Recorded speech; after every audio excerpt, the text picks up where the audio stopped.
Bum, bum, bum, bum, bum, bum. Bum, bum, bum, bum, bum. Hey everybody, it's time for Coffee with Scott Adams. I'm Scott Adams. This is coffee. This is also coffee. Do you have your cafefe? I just bought some of mine on Amazon. Apparently some Trump supporters who have made a Trump brand of coffee. I haven't tasted it yet. I'm still on my old coffee, but I thought I'd buy a bag and support this entrepreneur. Hey, it's time for the simultaneous sip. Yes, it is. Do you have your mug, your cup, your vessel, your stein, your glass? Is it full of a beverage, your favorite beverage? I like coffee. Join me now for the simultaneous sip. Oh, that's good. Somebody said, talk about the Caravan. You know, there's not that much to say about the Caravan that hasn't already been said. The Caravan creates this horrific visual imagery. And, you know, visual imagery is among the strongest persuasion. So it's happening at the very worst time for the Democrats because the midterms are approaching. But on top of the visual element, the other strongest kind of persuasion is fear. And the look of the crowds, there's so many of them, most of them are men, they're heading toward the border. It just triggers sort of a basic fear response just because of the numbers of people and the chaos of it all. So I don't think things could be luckier in a weird way for the Republicans coming up to the midterms. But there isn't much else to say. I'm pretty sure the president will send down the military to stop them. And I'm sure they'll be successful because, you know, there are a lot of people, but they're not going to get past the military. But let's talk about some other stuff. You might know that apparently it's been discovered that the Saudis' story about a fight broke out and, you know, it was just a big mistake, is somewhat injured by the fact that the team of Saudis that went to the embassy for Khashoggi, one of them was a body double who left the embassy wearing Khashoggi's clothes. Now, if you're going to make up an alibi or an excuse, I expect you to do a little bit better job than that. All right, so far, Saudi Arabia is just absolutely embarrassing our president by not giving him any cover whatsoever. All right, this is how I see the situation. I think that realistically, other countries, maybe every country, doesn't really care about one Saudi citizen being killed by Saudi Arabia for whatever reasons they had. On an individual basis, like on a human level, of course we care. We'd care about anybody who's, you know, being killed. So as a human, we care. But in terms of politics, I don't see anybody who thinks that it would be a good idea to derail an ally in some important stuff in the Middle East over this. So I've never talked to anybody in person who thought this one murder was a big deal. So under that situation, all we really needed to get past it, the president was signaling this as clearly as you could signal anything, which is we can't approve of it, but give us some kind of story that we can at least say, well, maybe, you know, maybe it went that way.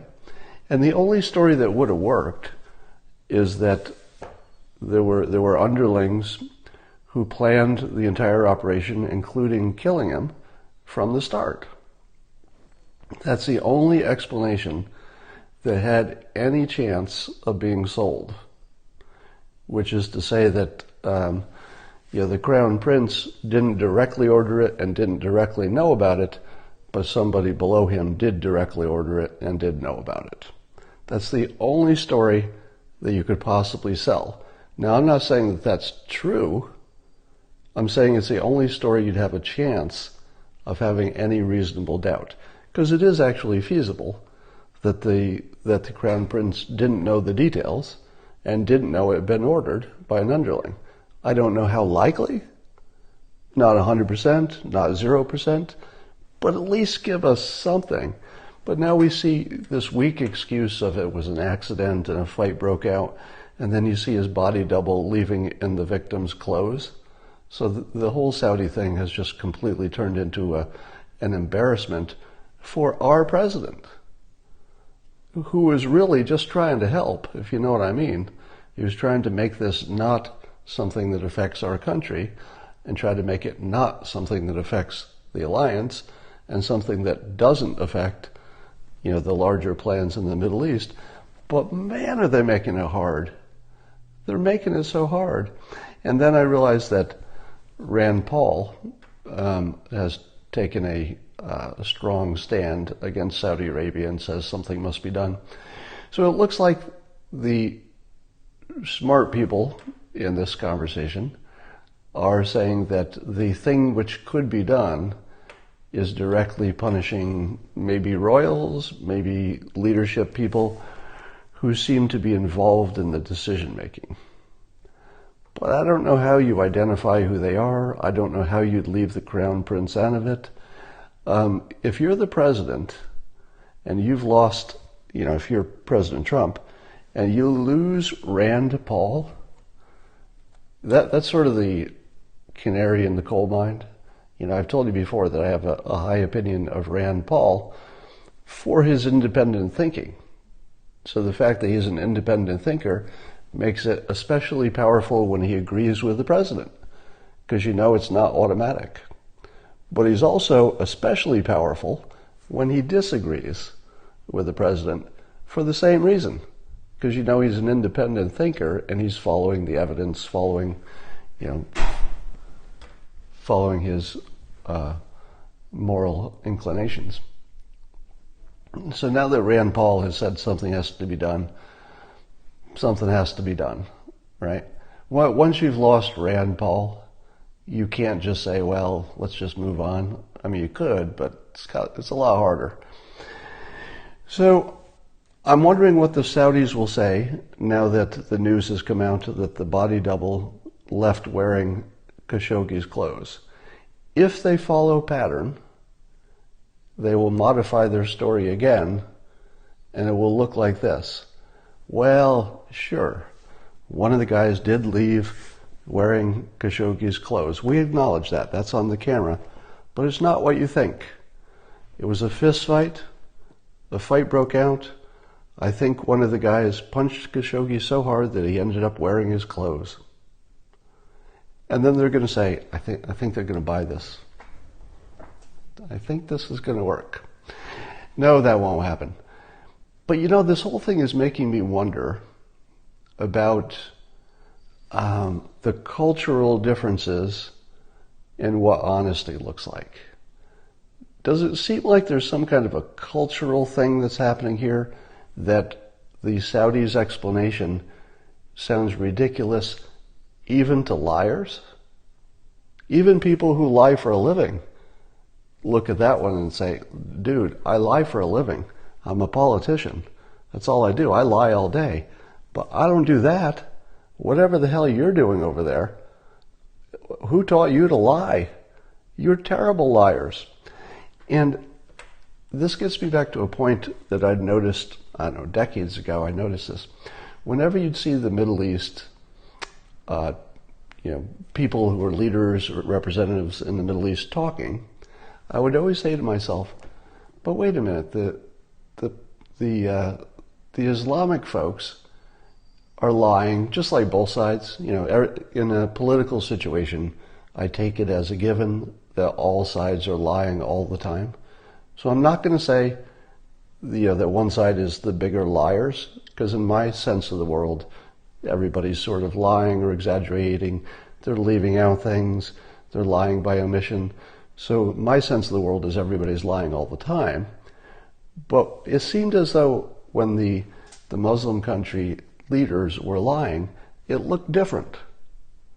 And the way it looked different was, it was lacking at least a thin coating of credibility. It seems like there are some countries, some leaders, when they lie, you know they're lying, but you can't tell, is this one a lie? Is it slightly exaggerated? There's at least a little bit of protective, reasonable doubt around their lie. So it seems like a Western form of lying is trying not to get caught. Whereas the Middle East form of lying, and again, this is just an observation, so I'm not making any claim that anything I'm going to say here would hold up to any kind of scientific scrutiny. It's just an observation that I'd be interested if it held up to scrutiny, but I'm not predicting that. All right, you can't predict that based on anecdotal evidence. But anecdotally, it seems to me that the style of lying is fundamentally different. And that to us, their style of lying looks like not even trying.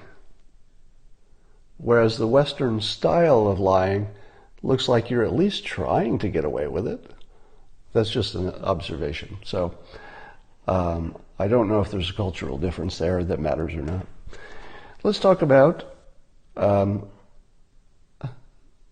opioids. So I'm getting a lot of pushback on my call for China to execute their fentanyl lab owners as they find them. And people have pushed back this way. They said, hey, you idiot, don't you know that if you shut down one lab, there'll just be another lab? Or people are saying, you idiot, don't you know that there are, thousands and thousands of illegal fentanyl labs? China couldn't possibly know where they all are, couldn't possibly shut them down. To my critics, I say, you are completely right. There's nothing that China can do, or that we could do, that will ever change the supply. Because the nature of it is, you can start an illegal lab just about anywhere. So if you shut down one, sure enough, another lab would jump up. But you're missing my point entirely. There's nothing I'm saying that has anything to do with supply. All right. So when I say that China should execute its illegal fentanyl lab dealers, it's not to reduce the supply, because that can't be done. I'm not suggesting that anybody tried to do the impossible. What I'm suggesting is that they're mass murderers. And if somebody is a mass murderer, and collectively they're killing perhaps 30,000 Americans a year, 30,000 a year, that changes everything. If one person was dying in America, even I would say, well, maybe that person should have made better choices. If 100 people per year were dying in America from Chinese fentanyl, I might say to myself, that's terrible, but that's 100 people who should have made better choices. If 1,000 people per year, Americans, died from Chinese fentanyl, I might be tempted to say 1,000. Wow, that's a lot of people. But that's a lot of people who should have made better choices. When 30 frickin' thousand people a year are dying from Chinese fentanyl, that's a war. That's not personal choice anymore. Personal choice is always, involved in the fabric of it, but the size of it changes entirely what it is. And therefore your approach to it has to entirely change to recognize what it is. And one of the things it is a big frickin' problem that should be attacked with maximum strength on every dimension you could attack it. So when I say that China should be executing their fentanyl dealers, and if they can't, that we should do it for them with whatever wet work type people we can arrange, literally kill them is what I'm talking about, and don't care if we get caught. So if we get caught executing Chinese citizens who are illegal drug dealers in their country, I don't care. I don't care if that becomes public. I don't care if China doesn't like it, because this is no longer about some supply and demand in a product and, some people should have made better choices. It's a war. In a war, you don't care that some of you guys get caught killing the other side. It's a war. We are not at war with the government of China. And I think we could make that distinction, because they would be on the same side trying as hard as they can to go after their own fentanyl dealers. Now let me ask you this.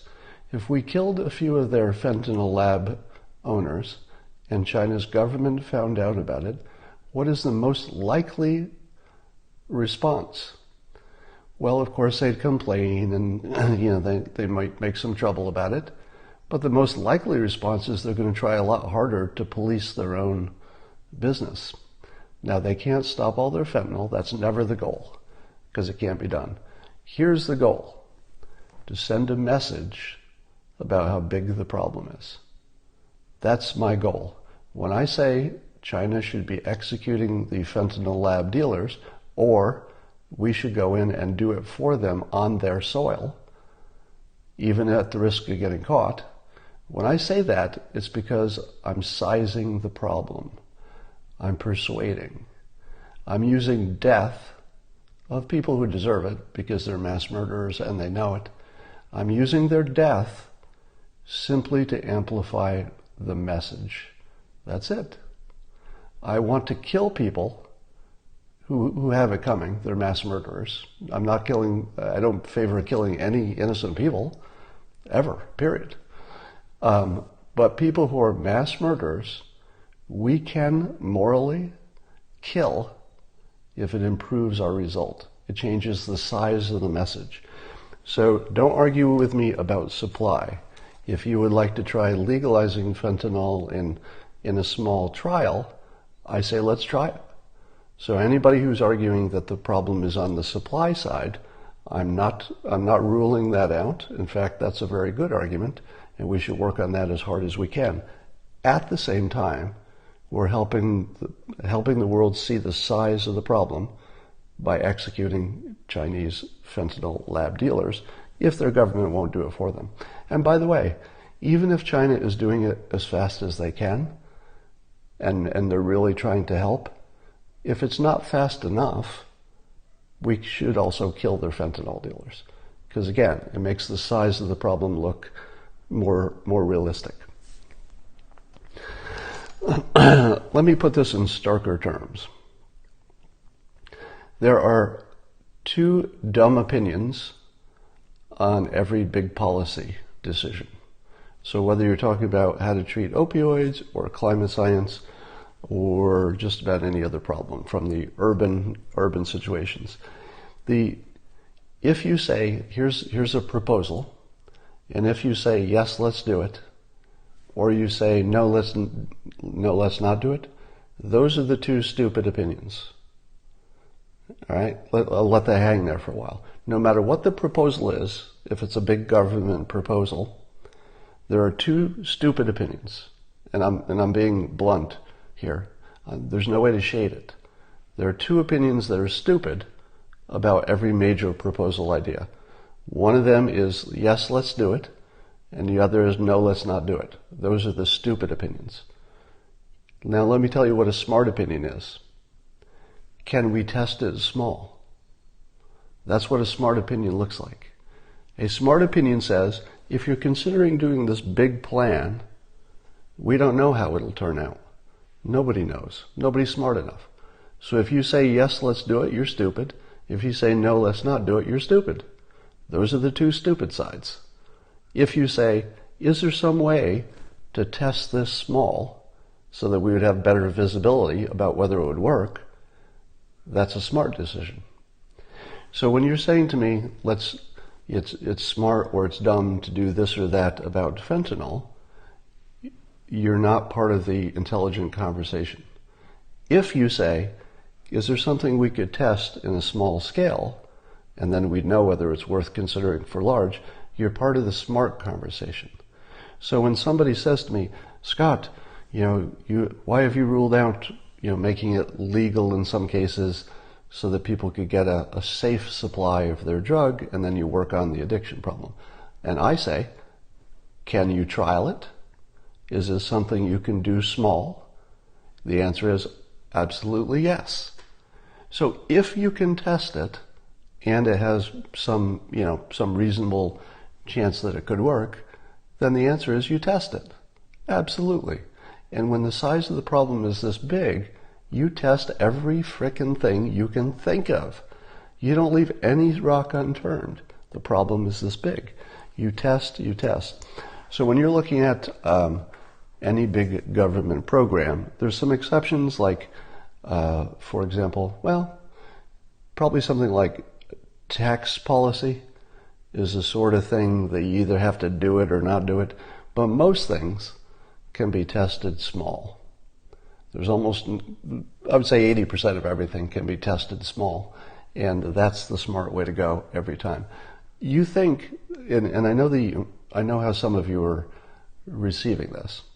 Those of you who have experience in business are probably thinking some version of, duh. All experienced business people are saying this, right? Duh, of course you would try it small. If there was a way to do that, you would of course try it as a trial before you went big.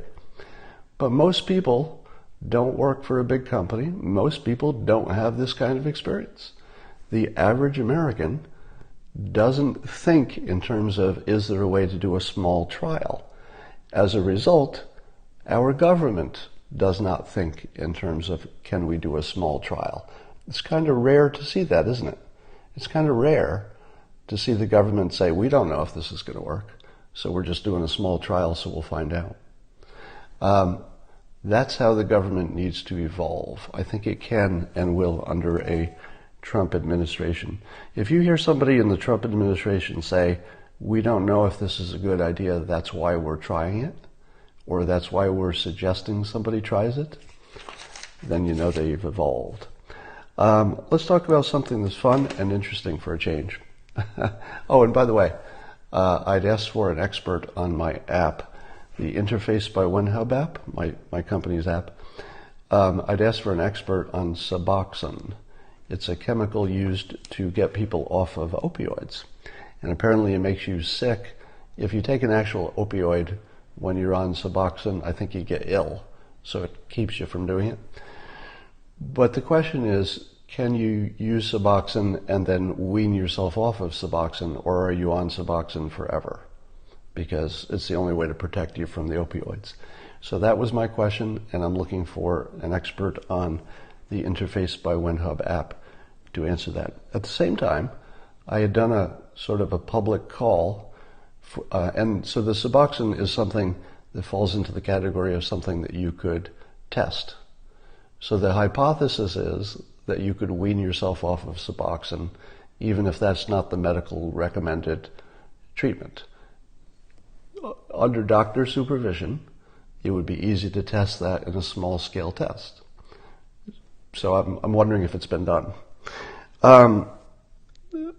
So a number of people have started getting on the Interface by OneHub app to volunteer as sponsors. So we're getting very close, and I think there are already some sponsors on there. Let me check. I'll just look right now while I'm talking. So the idea is that sponsors could charge $0 for their time, because the app lets you set your price, and you could charge $0 if you want. So I'm just going to look up addiction and see if anybody's on there. All right, so we have addiction sponsor. And it looks like there's 3 people who are on right now. That doesn't mean they'll necessarily answer, but they're online as sponsors.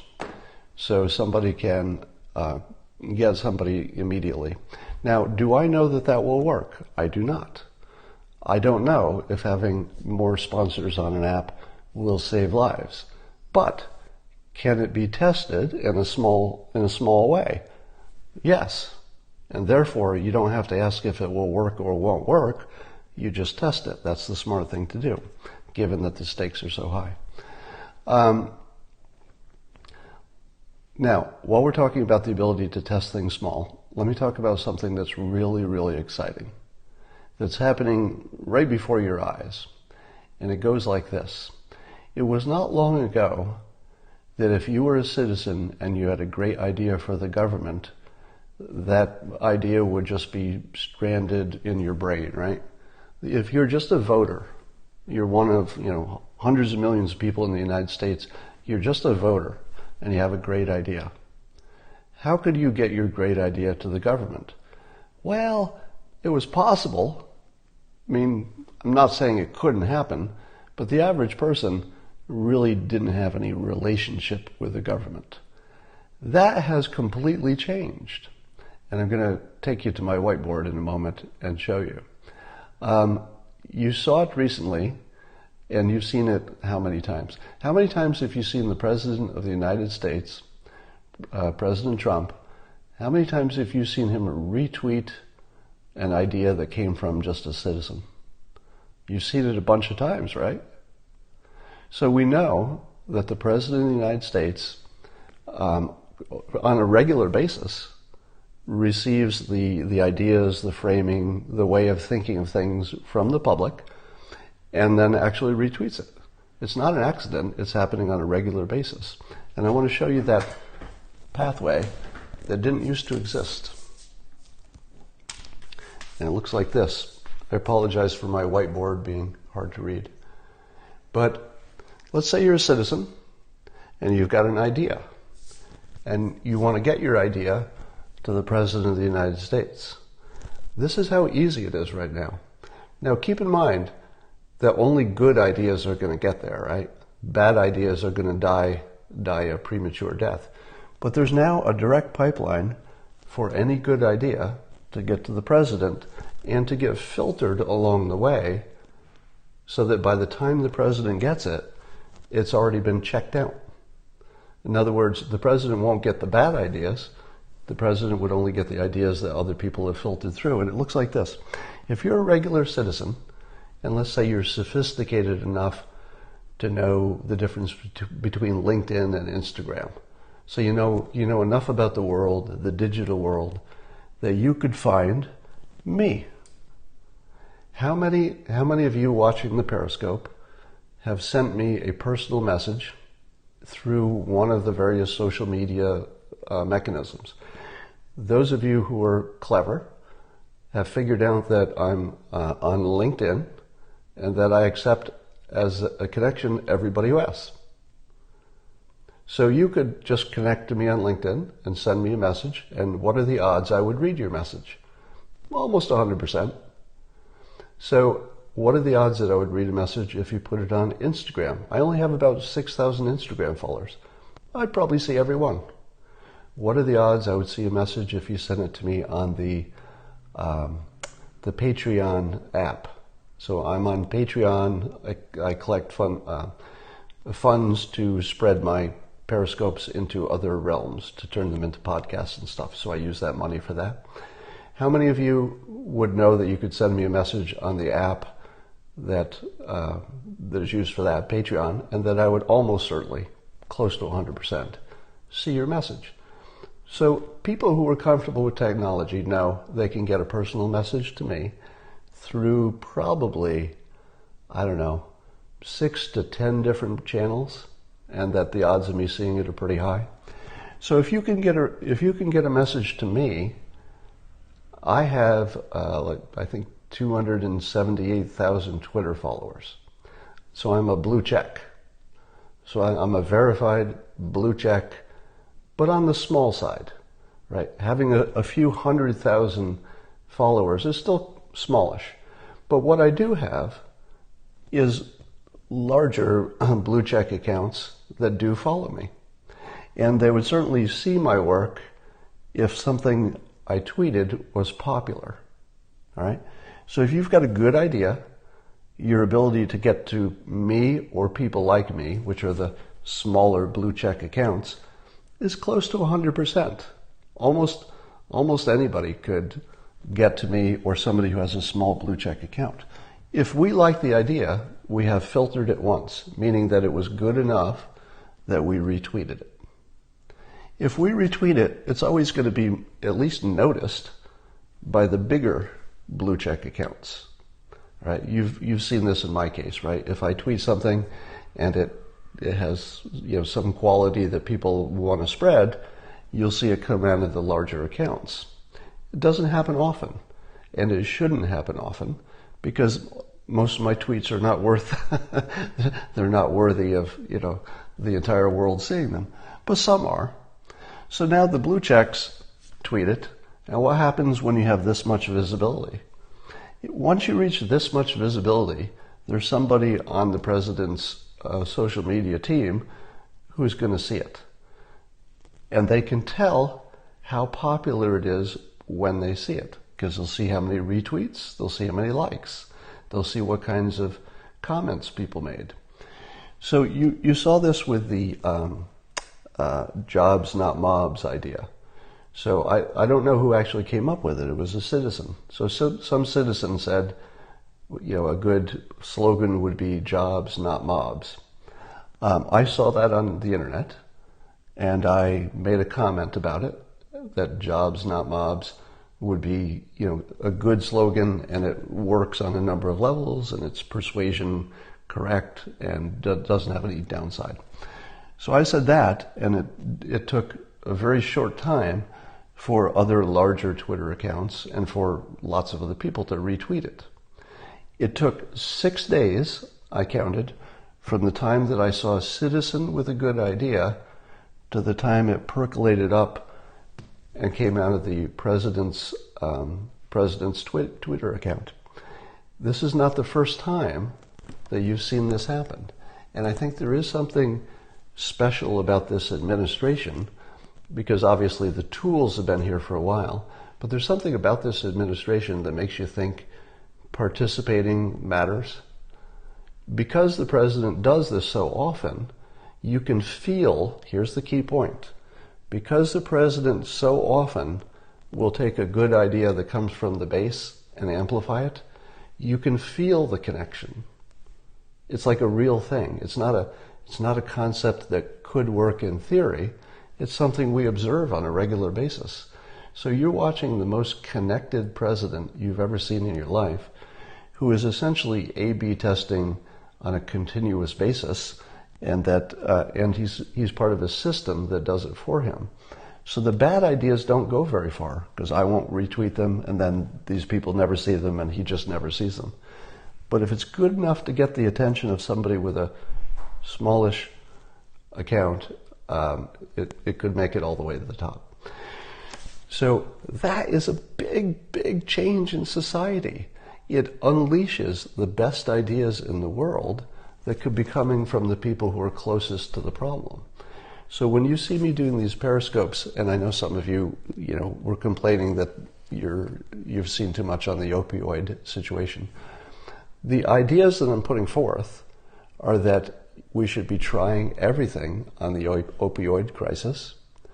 And if that's true, if my suggestion that we should be trying as many things as possible is valid, then some of the things that come through the system to me are going to make their way up. So when I asked about Suboxone, it's because there was somebody who on the internet who had an experience with Suboxone curing, essentially being a very easy path to getting off of opioids.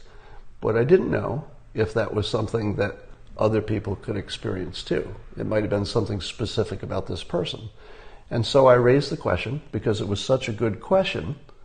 That doesn't mean it's the answer, but it was such a good question that I raise it. So now you're seeing me do it at my level. I've put out the call. Can somebody tell me about Suboxone? Can we look at the question of whether tapering off makes sense? Because there's some suggestion that doctors are recommending Suboxone as a permanent drug. So you're just getting off of one drug and getting on another. And so the question is, does it have to be permanent, or could you wean yourself off it? And as I explained earlier, the real question is, could you do a small test of that? Or has somebody already done a test of it, and I would just find out that. But watch the power of the system. That idea just came to me this week, the question about Suboxone and whether it could help. I raised it. So far it's trapped here, all right? So far the idea has filtered up to here, and there's nobody with a larger account who's picked it up and said, yeah, that's a good idea. Now, probably nobody will. Most ideas don't go that far. But the system is really strong. If it doesn't go that far, it might be because the idea didn't have enough legs. It might be it's not quite the right idea. But we get to test it and find out fairly quickly. This is all new. This effect is pretty new, or at least it's becoming something that works better under this president. It's not entirely new. All right. Society is not always ready for an idea. Well, there are also persuasive people in this stack. So persuading people to get ready for an idea is part of the process. All right. How many of you, let me just ask this question. Is this model that I just explained about how easy it is to get from a good idea to the leader of the country, did that seem new to you? Because it's a big deal. It's a super big deal. And I've argued before that the citizens, at least until the algorithms take over, the citizens are really in control of the country in a way that's never been true before because of this. Good ideas have now, for the first time in history, it's never been true before that a good idea could take on its own life and could just rise. Before, a good idea would be sort of trapped in your own little bubble of non-influence, but now a good idea can rise infinitely. There's nothing to stop it. This is the golden age, my friends. The golden age is when we realize that resource constraints are not the big problem anymore. Resource constraints were a problem all through history, but now it's the good idea. That's what we lack, is a good idea. And the president has weaponized the process of getting a good idea from somebody who knows something, somebody who's close to the problem, or just somebody who has a good idea. He's weaponized the Twitter path to get them to him so he can amplify them. And by the way, when an idea gets to the president and he tweets it, that doesn't mean it's done. That just means he's still testing it. He's just testing it at the highest level. What do you think? He gets a lot of input. If it's good, he does more of it. If the input is bad, he does less of it. This is a good system. All right. How about the idea of prosecuting Soros for the Caravan? I am a Soros skeptic.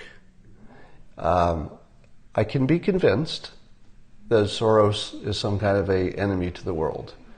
My current impression, because I've asked a lot of people who should know, tell me why Soros is the enemy of the country, and I find that people get a little vague about that. Clearly, his organization is funding some things, but you have to connect a lot of dots to make him trying to destroy the country. So I would say I'm agnostic on Soros, but I lack the kind of facts or argument that would make me anti-Soros. I'm not pro-Soros. I'm just concerned that so many people have a strong opinion and nobody can explain it to me in a way that sounds even a little bit convincing. And I don't know what's up with that. Do we have other problems that can't even be explained? Because I'm not saying Soros did or did not do anything. I'm saying that nobody can explain what he did. That what is his intention? What is he trying to accomplish? And what did he do to accomplish it? I'm completely lost on that because it reads like a conspiracy theory to me, which again does not mean it's a conspiracy theory, because conspiracy theories and the real thing can look identical to us, right? We can't tell the difference most of the time.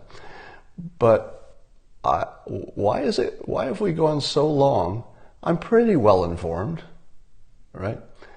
I'm fairly well informed. I would say I'm in the top, I don't know, at least 5% of well-informed Americans. And that's without even trying, really. I'm probably in the top 5% just because I pay attention to the news. And I've never seen, a good explanation of what Soros is up to that makes him the devil. Yeah, I know he did currency speculation. That was his job. That's all well documented. Read the Wall Street Journal article on Soros. I'll bet without reading the Wall Street Journal article on Soros, here's what I predict about it. I predict that if I read it, there would be lots of information about Soros, and when I was done, I wouldn't know what to make of it. That's before I've read it. That's my prediction, because that's what's happened every time I've read anything about him. I read it and I go, well, this is concerning, and I can see why people would be concerned, and then by the time I'm done, I don't think anything's been shown here in any persuasive way. It's just a whole bunch of things that should maybe almost concern us. So nobody's credible on this topic yet. He strokes a social unrest and then profits from chaos. Yeah, so somebody just said that his game is to fund social unrest and then place financial bets in which he can win based on that. That is ridiculous. To me, that sounds so much like a conspiracy theory that I wouldn't even bother looking into it a little bit.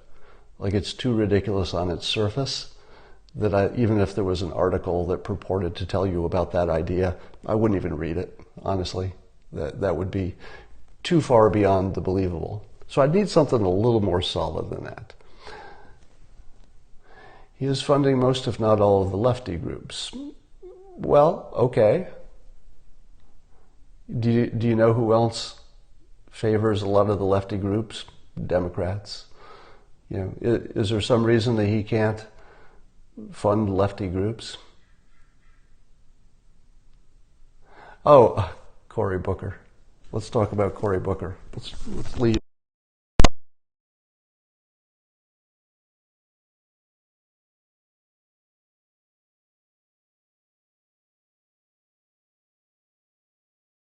Sure.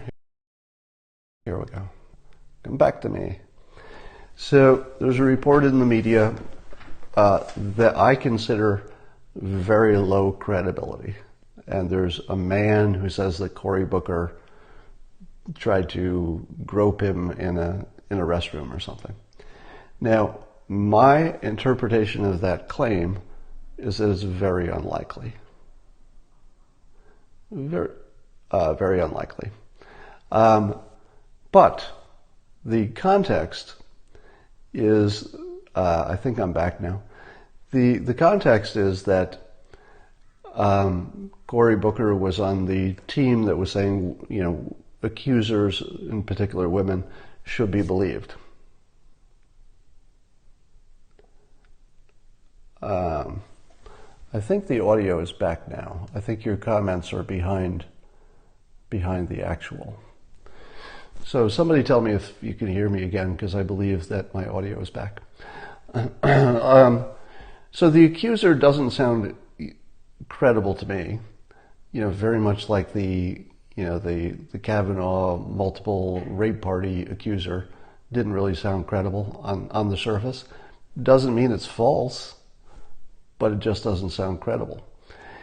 So I think it's Cory Booker, suffering from karma or suffering from a political attack, but it probably has more to do with outing him. So one of my assumptions is it may not be so much that somebody is trying to take him down for this accusation, because I don't think it, I doubt there's any corroborating evidence, and it doesn't sound credible to me. But I think it's probably a ploy to out him on his sexuality because it would make him look like a phony. So the thing that Cory Booker has to worry about in terms of, his brand and the attackers is that he might be accused of being sort of a phony. And, his Spartacus thing plays into that. It's like, oh, you're just pretending to be some kind of hero. You're kind of a phony hero. So if he's also been less than forthcoming about his sexual preferences, which again, I don't think anybody in the country really cares about, that we're way beyond that being a reason not to be elected. We're way beyond that being a reason to judge him. I'd like to think at least the vast majority of the country could not care less about the president's sexual preference. I hope we're at the point where that's not a real issue. But what could be a real issue is not being forthcoming about it. So it would be, I think, a devastating blow to him politically if the people on his own team start asking why he has to hide his sexuality, if in fact that's going on. So I don't have any inside knowledge about Cory Booker's sexual preferences, and I'm not interested in them, and I don't think it should be any kind of disqualification for anything. Of course, I think this is 2018, it's not 1960 or whatever. But there is a question about why somebody would hide it if that's happening. And I don't know that's happening because I don't know his sexual preferences. And I'm not going to pretend I do. I'll just say it doesn't matter to me. Somebody says he's not gay. My cousin works on his staff. Come on, did you just write that? Somebody just wrote in the comments, and I'll quote, "He's not gay. My cousin is working on his staff." You could have worded that differently. All right. So on that count. Oh, wait, I'm not done yet. Remind me tomorrow to talk about self-driving cars. No, I'm going to do it now because it's interesting and fun. I keep forgetting to talk about this. Self-driving cars, all right? When you think about the idea of self-driving cars, you think about them integrated on the highways with their human cars for however many decades it takes until they're all self-driving cars, I suppose. But you imagine self-driving cars and real cars driving together. That's the first thing you assume. Secondly, you assume that each of these cars is an independent entity, made by different companies perhaps, but they all operate like they're aware of their surroundings, but they're independent. That's the second assumption. Third assumption is that they would share the existing highways. What if you throw away all of those assumptions? Let's say you say to Detroit, "Hey Detroit, we're going to make you the automotive capital again. And we're going to overlay a new highway right on top of Detroit, which is just for self-driving cars." Now, of course, there are lots of regular highways. So where there are regular highways, you're going to have to either go next to them. When you need to cross them, you might need to bridge over them or tunnel under them. But there's probably enough blight in a place like Detroit that you could map out a whole parallel highway that would get you within, walking distance of any destination in the city. So now imagine that you say that Detroit's going to be the self-driving car test city. And here are the rules. The highway we build is going to be an overlay to the regular highway system, so the cars will never share a highway with human-driven cars. Secondly, all of the cars on this highway have to be able to communicate in real time with all of the other self-driving cars. So if you're an Apple self-driving car or a Google self-driving car, you've got to be in constant contact. The reason for this is that if one of them has a failure, the other cars should know to get out of the way. Because let's say they're tracking that car and it goes offline and they know it shouldn't have, the other cars should adjust. Let's say one of them has a mechanical problem. Perhaps another car could sense it, come up behind him, all the cars behind him in that lane would slow down automatically, and the back car would push the other car in a controlled way onto the side of the road until it could be serviced. So the first thing you'd want to test is cars that only have self-driving cars. Second thing you want to test is networking them all together so that they understand where each other is, which would make everything much safer. Have some kind of a requirement for that. The next, somebody says they have standards for this already, but they don't have a place to test them in a large working environment with lots of vendors and stuff. So I assume there would be some protocol for that, maybe not as extensively as I'm talking about. Now here's another fun thing. The self-driving cars are going to have cameras in 365 degrees. Imagine if you were in a dangerous part of the city and you could choose to live near a self-driving car road. You would automatically have a safer place because all the self-driving cars would create a security video situation for anything they drove past. So everything on the street, wherever there's a self-driving car, is going to be recorded, or potentially could be, so that you would almost remove street crime anywhere there are self-driving cars, because there would be a camera in every direction. Next, I'm wondering if you could put a Wi-Fi system into place so that each of the cars is receiving Wi-Fi but also broadcasting and connected as a node to other self-driving cars. Could you build, I'm just speculating here, a high-powered Wi-Fi or even cell network that works on the cars as the moving cells? So if you were in a situation where no cars were going by for a while, you might have no service. But since the city always has cars, you probably would not worry about that too much. Yeah, a mesh Wi-Fi system. Just spitballing here.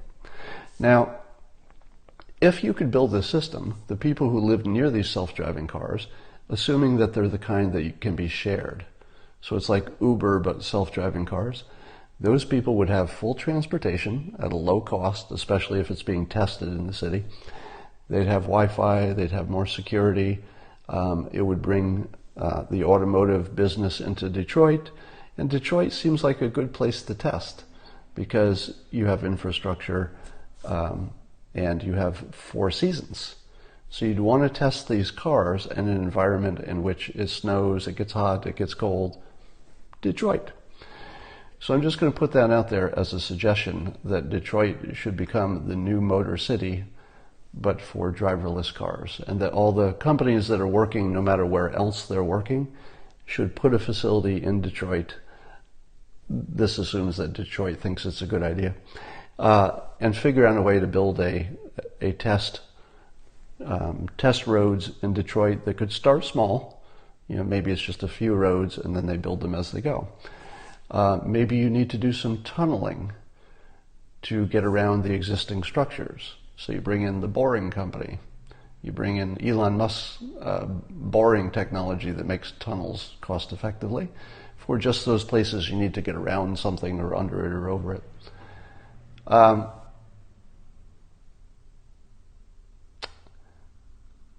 Scott, this self-driving idea is a farce.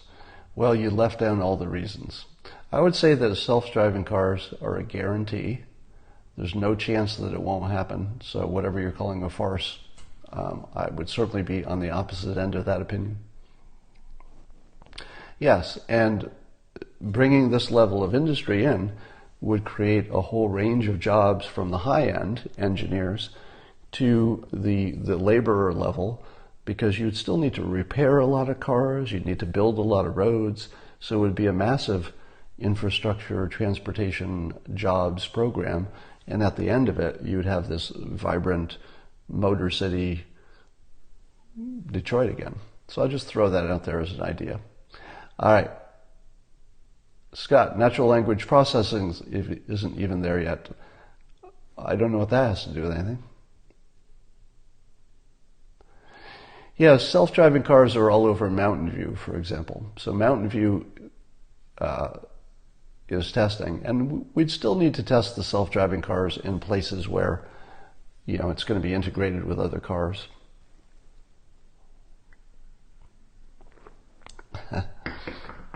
So somebody just was putting my own words back to me to say, don't say whether it's a good idea or a bad idea, say whether you can test as small. And testing as small is essentially what I'm suggesting. So you could test as small simply by having a limited highway within Detroit and then just build it as it makes sense to build it. So yes, by its nature, it could be tested small. Should the car protect the driver or pedestrian? I think a lot of that problem goes away with self-driving cars. Because one of the things you could do with a self-driving car highway is to make pedestrian traffic non-existent.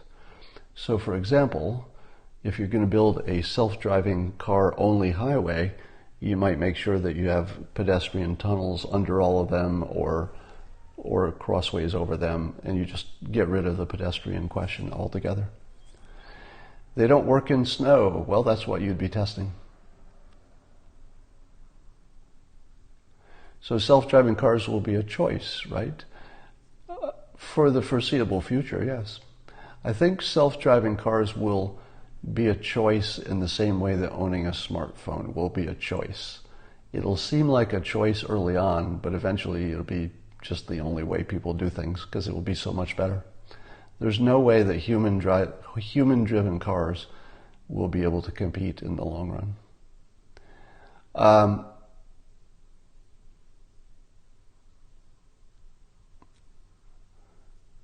All right, just looking at your comments. Human interface is always the bug in the system. Yeah, the worst component of your car at the moment is you. The car, every part of the car works well except the human. The human is all the errors. 98% of the accidents, probably. I'm guessing this is true. Wouldn't you guess that 98% of traffic accidents are caused by humans? Maybe 95, something like that. All right, that's all for now. I'll talk to you all later.